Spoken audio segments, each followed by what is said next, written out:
Diolch agus foiilteiste go raibh asnéis na Hampshire. Bhí amsir dhéimhrú le bre timpel na tí aniu.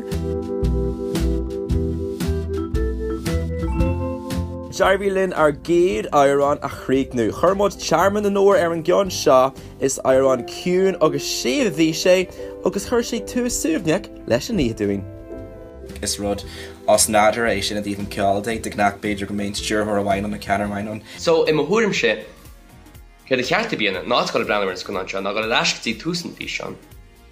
Tuig ceann na sconáin sin a lua me, gus breanir sin an áit. Mis Cian McCorrig ón Manacol Imlay agus tá mé ras live aniu le right multi ceol agus tá lá éile fork ag tacan cén go lua agus tá bhrí sin tá ceol nach brenn agam.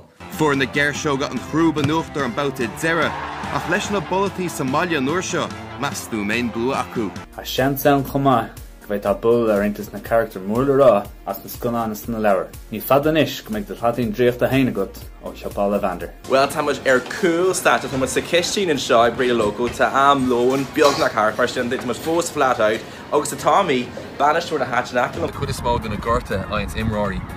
Nóg fan géad na gorta is gorta leanúnach iad go dáíonn si thar tréimhse ama tuiscúil si duine na glúiseachtaí céine. I ríist agus ríist eile agus na matán sin áiríonn siad an teann.